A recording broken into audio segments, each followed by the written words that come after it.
One of the things we have to recognize in the cost of money is that so much of that cost is the cost of keeping the system in place. The power and control in how money moves is in large part about the cost of stabilization versus the cost of disruption. People who haven't historically had access to the system deserve access to the system, and it's screwed up that they don't have it. That's wrong, but it's access to a system that doesn't work. Because at some level, it is work and it is cost. It takes cost to actually change the system. Welcome to a special CEO.world podcast series, Money and Power, with Joy Anderson, founder of the Criterion Institute, and Vicki Saunders, founder of CEO. Systems and patterns of power and money are sometimes hard to see. Joy and Vicki identify the systems that make up this world and the money and power dynamics within them, so that we can better understand how to transform our world. Here we are again. Good morning, Joy. How are you? I'm great. It's Tuesday morning, which for those of you who are listening to these, you don't know that we do these every Tuesday morning, but I've now come to understand it's Tuesday morning and therefore it's Vicki. It's a great way to start the day and think about what is calling us in the world these days. And so for me, one of the things that I've been witnessing a lot is the cost of money and the rules attached to different kinds of money and how a lot of this is kind of obscured. I see what the cost and what the playbook is attached to VC. I see some of that around debt financing. I see costs around foundation grants or government funding. One of the things I wonder about is, do people see that money has a cost associated with it? Like the kind of money that you go after. I remember this one example. I was working at as an entrepreneur in residence, one of these incubator accelerator thingies a few years ago. This amazing company that was doing really well was saying, okay, so I just got my first round of that government grant for startups, and now I'm going to do the second grant. And I'm like, why? And they kind of looked at me strange and said, what do you mean why? And I said, well, how much does it cost you to go get that $30,000, which is the next round grant? How long does it take? How many hours? Whatever. And they're like, oh, well, yeah, it's tons of paperwork and I have to do blah, blah, blah. And they went on. And I'm like, and how much would it cost you? Like, how much effort would it be to go get a customer for $30K? And they're like, oh, so much less. And I'm like, hello? What are you doing? Like, why would you go do that? Well, it's free money. I'm like, you just told me it wasn't free. It took all of that effort and it's easier for you to get a customer than go do that. What are you doing? And then you have a customer. Yeah. And then you actually have a customer instead of a logo at the end of your slide deck. Like, what are you doing? And they were like, oh, everyone was doing it because there were these grants available and everyone's filling it out without actually really recognizing the cost of it. And so I think about that all the time when I'm sitting in front of something and someone goes, there's money available. In my head, first of all, I hate filling out forms. I'd rather talk to somebody like a customer. But I wonder if this is just me or if you see this, because you're such a goddess of finance and seeing all of the patterns that are below and the power dynamics that are around these things. Wouldn't it be cool if I was actually like a Greek god and I had like a big ass, I want to be like Thor or something, and I have a big hammer that I can bring down and just smash systems. Like, I know you always say we're like goddesses, but like, what if we actually had lightning bolts and shit? Like, wouldn't that be cool? Well, by the time we are done with these podcasts on this earth, I think we will be called something. I'm not sure what it will be. Not sure. All right. So what that makes me think of, so I love this framing of one, recognizing that there are playbooks, like full stop. The rules around money are intentionally opaque. And the people who manage to those rules are, well, they're one of two things. Like, I think sometimes in like government funding and other places, and I know you sometimes disagree with me, but I actually like the processes around government funding because I believe that it is public money.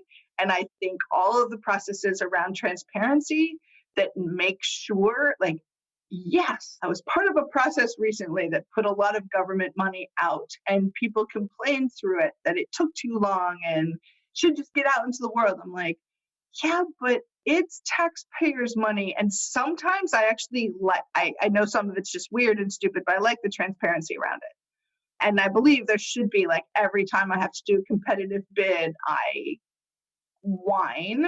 But then I think I'm really glad we have to do competitive bids because otherwise it would be absolutely certain that the same guy got the money every time, even though Truly. competitive bids, Yeah. they disrupt that, but blah, blah, blah. There's the rule book, there's a power analysis of the rule book or the playbook. So a couple different directions we can go as always. But one is I often feel the pressure to, write the playbook down for people so people can have access to it and sort of wave a magic wand and say, here is actually, I wonder what it would look like if we could do that. Like if we could actually make a magical kind of thinking, okay? But if we could wave a magic wand and all of the playbooks were revealed, right? Like some big football game and all of the coaches had to like put their playbooks on the screen while the football game was going on. Sorry, American football. Would that help? Yes. Yes. 100%. Totally. I did not know. So in venture capital as one example, because it's just an easy one to take a hit at, I was in Silicon Valley making a pitch with this like 17 slide deck or something. And I was going through it all and the person was nodding. Yep, got it. Makes sense. Da, da, da, da, da. And then they looked at the projections on the financials on the second last slide. And in year 5, our financial projections said $68 million in revenue. And they're like, oh, yeah, not interested. I was like, well, what do you mean? What just happened? What did I miss? And it turns out that if you don't have at least $100 million in year 5 as your financial projections, you do not get funded. It's not a venture funded thing. And I'm like, what? What are you talking about? Who made that up? And everyone's like, duh, Saunders, you don't know that? You have to at least project that you're going to get beyond $100 million or we're not interested. And I walked away thinking like, doesn't everyone know that these are just made up numbers? Like I could go change that number. Would it help? Oh no, but you're showing us that you're not shooting big enough. $100 million in year 5. And I went around and I asked tons of people. I'm like, is that a thing? Oh yeah, that's a thing. Well, if I knew that, I would have stuck it in there. Okay, so that's my question though. So if we made all the playbooks visible, if the rules are more clear, one is, are people more likely to simply, with a huge caveat of like, I am constantly reminded and I do always know I don't want to mess up the system just as the next person gets access to it, right? So I do think from a pure access standpoint, if you've never had the privilege to be able to learn the rules and know what you're supposed to do and what you're not supposed to do, then absolutely we should democratize that information. But these rules are fucking crazy. No, completely. Yeah. To translate what I think you're saying is, what you're saying is if we put those out there, then everyone will just do those things. Or legitimate them in some way. Like, and this is a weird power thing, right? Is private informal power, or they have formal power as VCs, but like, if we take that particular rule set, make it transparent, one is it validates it as if it's a rule set that is real. That is an unspoken thing that actually isn't a rule. It's a playbook, I guess. Yeah, I hear you on that side of things. For me, the piece is if you start to understand that like these are the kinds of things that people who fund through this kind of vehicle expect. It's important for you to know like that's a thing. Maybe that specific example is like way too down in the weeds. No, but most playbooks are in the weeds. So they do abstract back to some kind of weird principles sometimes, but most systems are way more incoherent than we actually think they are. So partly I'm afraid what would happen is we would write the playbook the way it's quote unquote supposed to work, which actually then still isn't actually what happens. Right. Maybe there's a simpler level around this, but just recognizing that there is a cost to all kinds of capital. No money is free. Well, that's a good point. Like all these pieces, right? Like no money is free. There's time associated with each of these different pieces. So to your transparency point, I think it's extremely important that there is transparency, certainly around taxpayer money going out into the world, competitive bids, et cetera. The thing that I've just been witnessing and feeling so strongly these days is that there are rules attached to how money is going out the door that are based on the past. And it's very hard to use capital in new ways to get to a new world when all the rules are based on what we've experienced in the past and people thinking like this is the way you do things. I was just reading a blog last night about for the 1.7 billion, whatever it is, the US philanthropy dollars that are coming out as a result of bonds and loans. And I read this really interesting article. I don't know who wrote it. I noticed that Jed Emerson had tweeted it. And so I read it. I love how authorship, you just follow random things. Anyway, there was this article in a philanthropic journal about this. And they were problematizing the bonds because at some level, it's a really good thing, right? We're actually, for these 5 foundations, going to double the amount of money going out this year, where normally it would have constricted. In their playbook, they actually average over 3 years. They don't immediately reduce as soon as their investments go down. They keep a rolling 3-year average because blah, blah, blah. That's how they handle their liquidity. And therefore you don't have a spike and a drop, and you can actually plan once you're a spike or you don't go up and down, not as many vicissitudes in how much money you're putting out. And so that if there's a blip in the stock market, you don't suddenly change your philanthropic giving. What's interesting is doubling the amount of philanthropy going out through loans. What this guy's critique was, it is reinforcing that foundations are really their corpus. He made a reference to the ongoing question that Harvard is a hedge fund with a university attached. Yeah, love that. So are these really investment funds with philanthropy attached? Is maintaining their corpus their actual professional job? Well, this is the problem of financial engineering. It's taken over everything. So Ford Foundation, I don't know what I'm talking about, but this is what I'm going to say out loud. Ford Foundation has what, 13 billion, 17 billion, something like that under management. I love how we don't actually have actual facts get in the way of actually. No, not at all. But like, here's what I noticed, and I'm asking the dumb questions. You have $13 billion under management. And this whole thing about like, I only put out 5% a year is like the minimum that you're supposed to put out as a foundation, right? So they say, oh gosh, there's more money needed this year because we're in a really tough time economically. We need to put out more money. And you have $13 billion sitting there. You're like, we need to borrow money. And I'm thinking to myself, what? Why are you borrowing money when you're sitting on $13 billion? I understand the answer to this question. I'm just saying it's an insane answer. It's a completely insane answer. The fact that Ford Foundation is going to go borrow a bunch of this money means someone's benefiting.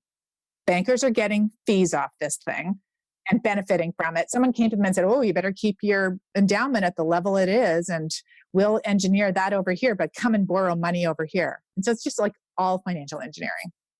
Yes, it is. And I will say it's creative engineering, right? And this is, for me, the core point is somebody is actually using financial engineering to think themselves out of a box, because the box is 5%. And my real bother with the 5% is that it actually forces everybody to think that their investments have to actually return 5, 6, 7% because you're giving out 5%. And so you have to make more than that. And that logic sort of leads to all kinds of, we can't possibly do X, Y, or Z with our investments. I like this moment of financial engineering. I think it's got weird. It both reinforces the playbook of what is the point of foundations, and it messes with the assumptions of what you can do in any given moment, and it messes with an assumption of scarcity. Yeah, absolutely. Right? Yeah.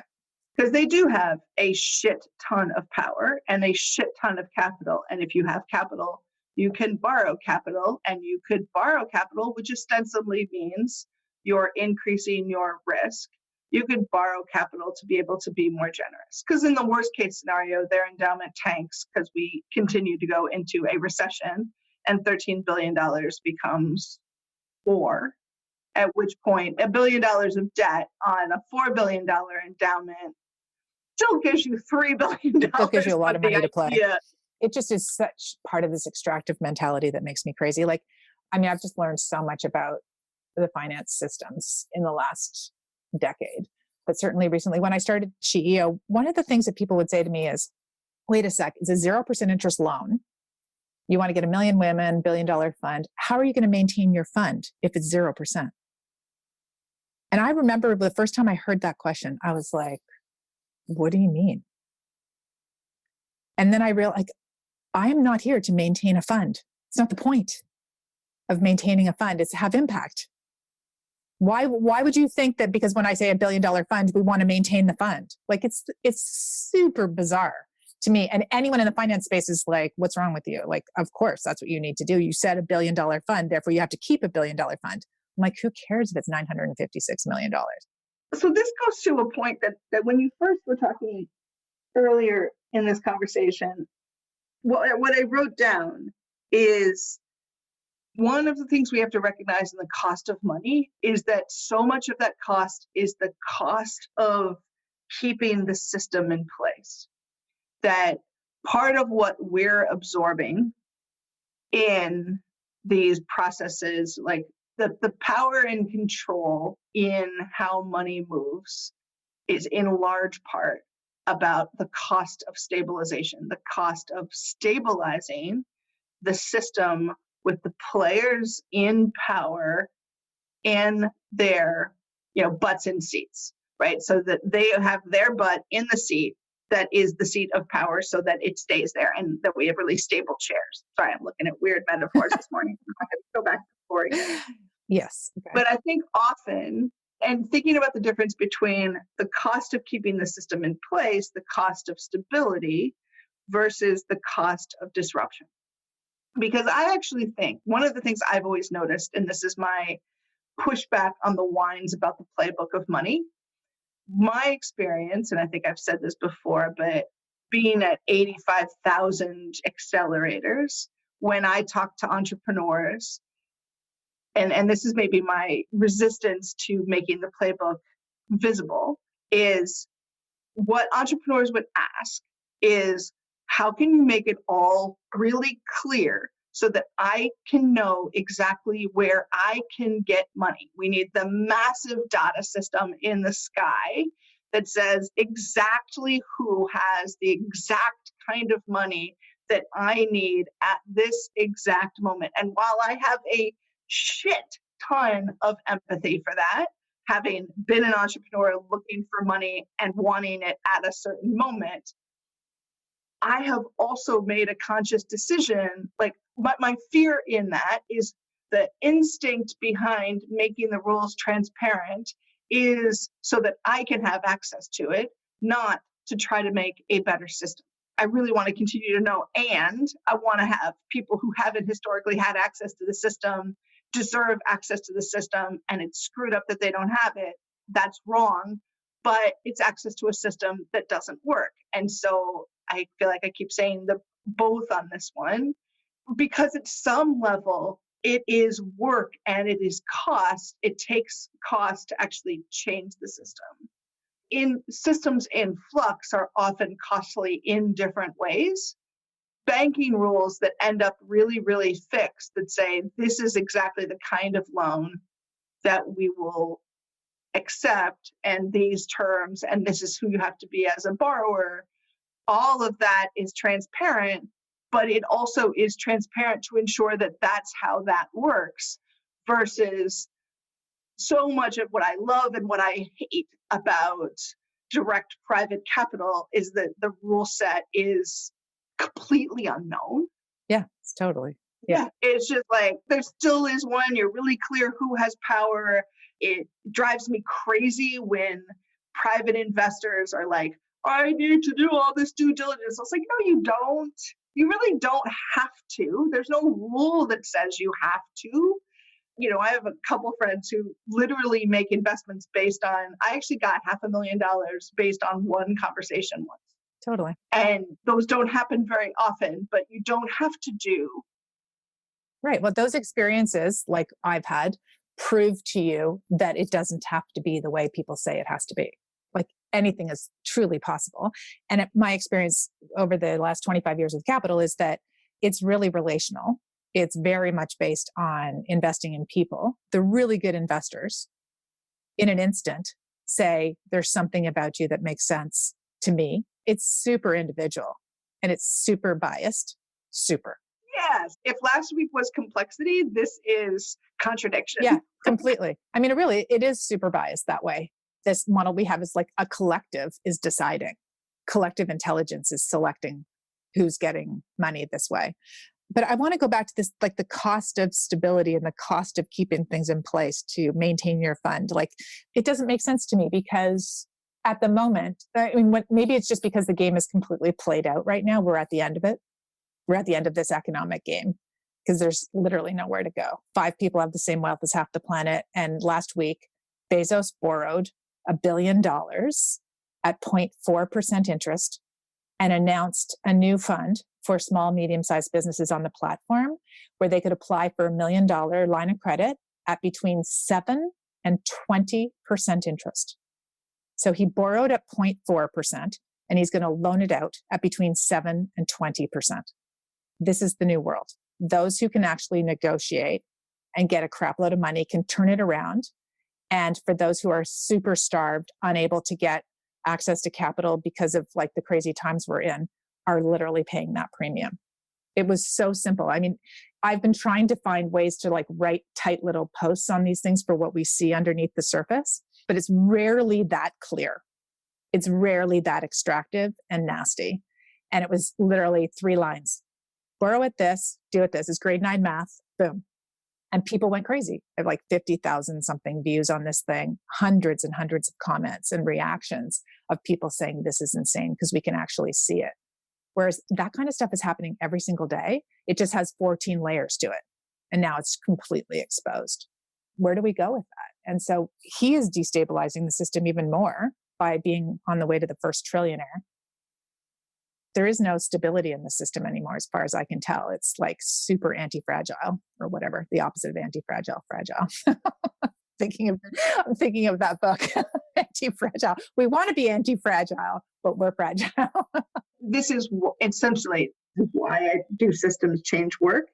And maybe this is partly back to if we made the rules exposed, often what's exposed are the top level rules, right? The application process, here's our screens, here's what we ask for, but nobody's showing the gears and mechanisms underneath it, right? They're showing like the flowers that are growing above the grass because what we're doing is planting seeds, but they're not showing the like, well, I don't want to make soil ugly, but imagine if it's like some mucky, disgusting soil underneath it that's like some completely entangled.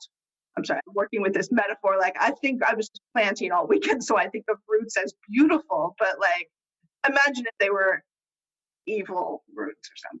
The racial bias that's underneath these pieces, the economic bias that's underneath them. Like, there's just so many issues underneath it. We may have these rules, and then there's just like all of our structural inequities. Well, yes, that's also true. There's bias in all of these things. If above the surface is like, ta-da, here's what I look like on the surface, and I've shown up in the world, the thing that it took to get there, the mechanics underneath it are often not visible. The surface is. And so how do we make sure that in making the quote unquote playbook visible, we're actually making the underlying mechanics visible? I feel like there's some emergent wisdom that's coming out of us around this information, right? And it's really because of the rules that are attached to a lot of the kinds of funding we're out there, we keep staying stuck in the same world. And it's how do you get capital to go towards things that will unlock new possibilities without knowing what's going to come out at the other end? Like, we keep funding things that we know if we do this, I'm buying these outcomes over here. How do we even know what the outcomes are of the future? We didn't know that we were going to have coronavirus, and all of a sudden that gets injected in. I feel like there's a lot of systems out there and approaches that we're taking with our funding that assume, to your point, stability, that assume conditions that we understand. That's not the world we're in anymore. Yeah. And I think just trying one more time at this point and then not kicking a dead horse anymore. But part of it is I am watching people obsessed with moving capital even no matter where it's moving to. We just need to move capital without actually looking at the processes, the structures, the analytics underneath that movement that actually define what it is really. We're seeing so many funds emerge where the terms on the surface look super easy, but because we're in such an unknown time, the fine print is everything right now. Totally. Right? Yeah. We're looking at one of these government loans and I'm just like, he looks wow. And I don't know. And what could happen? And do I step into that relationship with X unknown bank in such a way to have access to the capital? Or is that tethering me to something that I really don't understand? We're seeing a lot of that out there, right? Where people are literally giving back loans, not just because they took them when they shouldn't have, but also because they're like, do I want to be more in debt? And so there's now a lot of debt capital available out there at quite low low interest rates. And people are just going, nope, don't want to be in debt anymore. And so it's really starting to call to the surface the economic model that we have that's based on debt. Everything's based on debt, right? Loan money out and you get more back. And this whole, what happens if this is no longer a reality? What if that doesn't, occur? The kind of access to financial services, access to finance has been the mantra for so long in, women's economic empowerment. And what we enabled was access to debt. With gender equality as fragile as it is right now, I am scared to death that we have put a set of people, and I'll just speak to women, but I think this is also true of all kinds of other structural inequities, where we have said to be able to play, you have to have access to debt.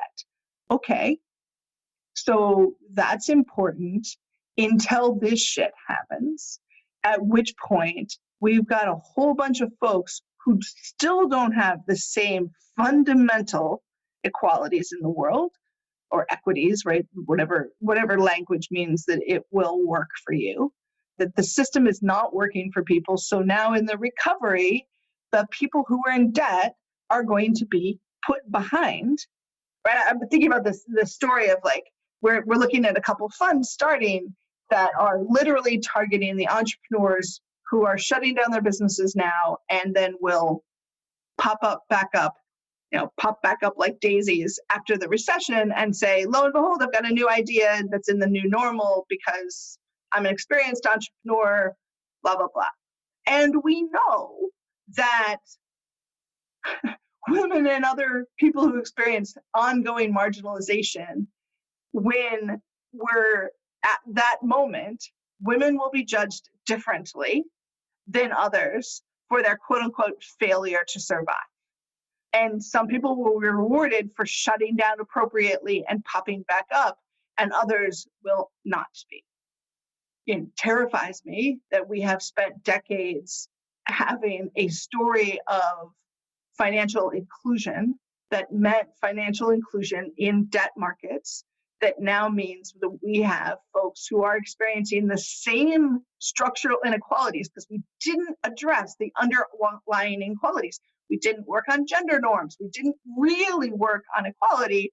We worked on inclusion. And so now you're included in a system that doesn't work for you, that's going to not work for you now. Well, it's going to indebt you forever. But you're farther in. Yeah, totally. So now you have access to something where basically everything's been extracted out of it. Welcome in. And now you're in debt basically forever and you can't get out of it. Right. And the system is not in the recovery. You are not getting the benefits of the recovery in the same way. You are not being recovered at the same rate.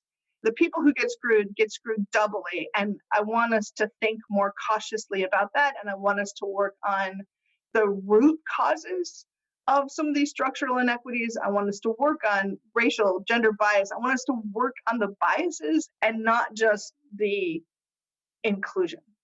Boom. And on that note, we'll see you next week. That's a great place to end. Thank you. Oof. Thanks everyone for being on this journey with us as we unpack our brains out loud.